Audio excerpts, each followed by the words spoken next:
Cette histoire a commencé il y a 28 ans.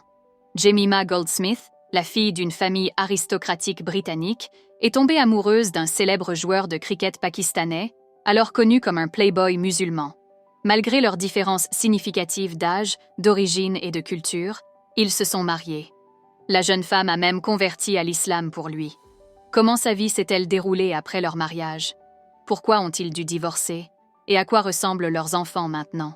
Regardez la vidéo complète pour le découvrir. N'oubliez pas de cliquer sur s'abonner si vous souhaitez plus d'histoires à l'avenir. Allez, on commence. Jemima Marcel Goldsmith est née le 30 janvier 1974 à Londres. Elle est issue d'une famille noble très aisée. Elle est l'aînée de Lady Annabel Vane Tempest Stewart et du financier Sir James Goldsmith. Sa mère, issue d'une famille aristocratique anglo-irlandaise, est la fille du 8e marquis de Londonderry, tandis que son père est un financier milliardaire et le fils d'un magnate des hôtels de luxe. Les parents de Jemima étaient dans des relations différentes lorsqu'elle est née, mais ils se sont mariés en 1978 pour légitimer leurs enfants. Jemima a été élevée dans un environnement opulent, passant ses premières années à Ormeley Lodge, une maison géorgienne du XVIIIe siècle.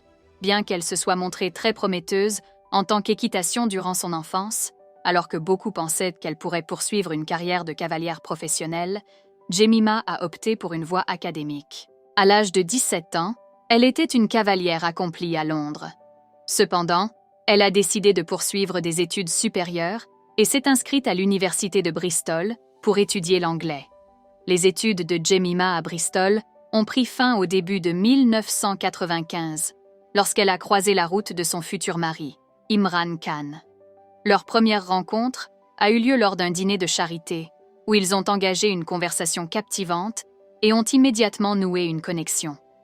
Jemima était captivée par le charisme de Khan et son dévouement aux causes sociales, tandis que Khan était attiré par le charme, l'intelligence et la nature bienveillante de Jemima. À l'époque, Jemima avait 21 ans, alors qu'il en avait 42. Imran Khan est né en 1952 au sein d'une famille privilégiée à Lahore, au Pakistan. Il a grandi dans un environnement relativement aisé, de classe moyenne supérieure avec ses sœurs, et a reçu une éducation privilégiée. Il a fréquenté le collège Aichison au Pakistan, puis la Royal Grammar School de Worcester en Angleterre, où il a montré de grandes compétences en cricket. En 1975, il est diplômé de l'Université d'Oxford, où il a étudié la philosophie, la politique et l'économie. Khan est devenu célèbre en tant que sensation du cricket dans les années 1970 et 1980. Il a fait ses débuts dans l'équipe nationale du Pakistan en 1971 et est rapidement devenu l'un des meilleurs joueurs du monde. Khan a démontré ses capacités de leadership en tant que capitaine de l'équipe de cricket du Pakistan, les menant à la victoire lors de la Coupe du monde de cricket en 1992. Il était en fait un héros national dans son pays. En plus de son succès au cricket, il a attiré l'attention à Londres à la fin des années 1970 pour son style de vie de playboy. Il était fréquemment vu dans les boîtes de nuit avec des femmes glamour, y compris des célébrités comme Goldie Hawn, Susanna Constantine et Stephanie Beacham. Le style de vie de Khan a suscité la controverse, mais il l'a défendu, déclarant dans une interview en 1984 « Au Pakistan, vous ne rencontrez tout simplement pas de filles célibataires. Il n'y a pas de discothèque, pas de bar, pas de lieu de rencontre. » La relation d'Imran Khan avec Jemima différait de ses relations passées. Leur lien était si fort qu'il lui a proposé le mariage dès leur deuxième rendez-vous. Cependant, leur mariage a rencontré de l'opposition de la part de leur famille. Le père de Jemima était hésitant, bouleversé par le choix de sa fille d'un homme 2 fois plus âgé et par son projet de conversion à l'islam. Pendant ce temps, la famille d'Imran préférait qu'ils se marient au sein de leur propre cercle. Malgré ces défis, le couple est resté fidèle à leur amour. Le 16 mai 1995, ils se sont mariés lors d'une cérémonie de nikah dans la maison parisienne du père de Jemima, officiée par l'imam local. Ils ont également organisé une cérémonie civile le 21 juin 1995 au bureau d'enregistrement de Richmond, suivie d'un somptueux bal de la mi-été à Ormeley Lodge, auquel ont assisté des personnalités éminentes de la société londonienne, dont des célébrités et des politiciens comme la princesse Diana. Après le mariage, Jemima s'est convertie à l'islam et est devenue connue sous le nom de Jemima Khan. Jemima a déménagé avec son mari dans sa ville natale, Lahore, au Pakistan, et a vécu avec sa grande famille. Au début, elle a essayé de s'adapter au mode de vie d'Imran. Elle a appris à bien parler ourdou et a commencé à porter des vêtements traditionnels pakistanais. Cependant, ils ont été confrontés à de nombreux défis en raison de leurs origines différentes. La famille de Khan était très conservatrice, tandis que Jemima a grandi dans une riche famille britannique. Malgré ces différences, leur amour l'un pour l'autre se renforçait chaque jour. 1 an après leur mariage, ils ont eu leur premier fils, Suleyman Isa, et 3 ans plus tard, leur deuxième fils, Qasim, est né. En 1996, Imran est entré en politique et a fondé son parti, Pakistan Tehreek-e-Insaf. Au début, Jemima l'a soutenu et a même prononcé un discours en ourdou lors d'un rassemblement encourageant les femmes à voter pour son mari. Mais avec le temps, elle a commencé à se sentir seule, alors qu'Imran se concentrait davantage sur sa carrière politique, et elle a eu du mal à s'adapter à l'environnement musulman conservateur.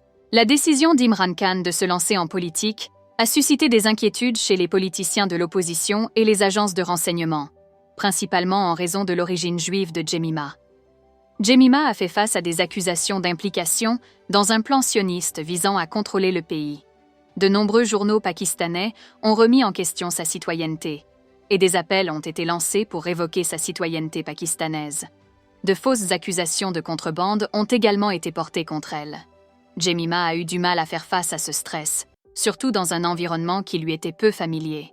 Cette histoire d'amour a malheureusement pris fin en 2004, lorsque le couple a divorcé. Le mariage s'est terminé à l'amiable. Imran a mentionné que les 6 mois précédents et les 6 mois suivants ont été les plus difficiles de sa vie. Après le divorce, Jemima est retournée en Grande-Bretagne avec leurs 2 fils. Conformément à l'accord de divorce, les fils de Khan lui rendent visite au Pakistan pendant leurs vacances scolaires, et lorsqu'il se rend à Londres pour les voir, il reste avec son ancienne belle-mère, Lady Annabel Goldsmith. Depuis le divorce, Jemima s'est lancée dans le journalisme et a contribué à diverses publications telles que The New Statesman, Vanity Fair et The Sunday Times. Elle a également consacré son temps à l'UNICEF, en tant qu'ambassadrice de la charité. En plus de son travail d'écriture éditoriale, Jemima est également impliquée dans l'écriture de scénarios et la production, ayant créé sa propre société de production télévisuelle et cinématographique, Instinct Productions. En 2022, elle a écrit et produit What's Love Got to Do With It, un film comique inspiré de son mariage avec Imran Khan et de ses expériences au Pakistan, qui a remporté le prix du meilleure comédie au Festival du film de Rome 2022. Aujourd'hui, ses fils sont adultes. Le plus âgé, Suleyman Issa, a maintenant 27 ans, mais on sait peu de choses sur lui. Qasim, âgé de 24 ans, a récemment lancé sa propre agence de marketing en novembre 2023. Même si Khan et Jemima se sont séparés, ils sont restés amis et se sont soutenus mutuellement. Jemima partage souvent des photos de leurs 2 fils avec leur père sur son Instagram, et elle le soutient toujours dans sa carrière politique. En 2018, Imran a réalisé son rêve de devenir Premier ministre du Pakistan, qu'il nourrissait depuis qu'il était avec Jemima. Cette histoire nous rappelle que l'amour peut parfois changer de manière inattendue, mais la relation entre 2 âmes peut durer éternellement, même si elles empruntent des chemins différents. Êtes-vous d'accord avec ce sentiment? Et voilà, c'est tout pour cette vidéo. S'il vous plaît, n'oubliez pas de cliquer sur s'abonner si vous souhaitez plus d'histoires à l'avenir. Comme toujours, merci de regarder, à bientôt dans la prochaine vidéo.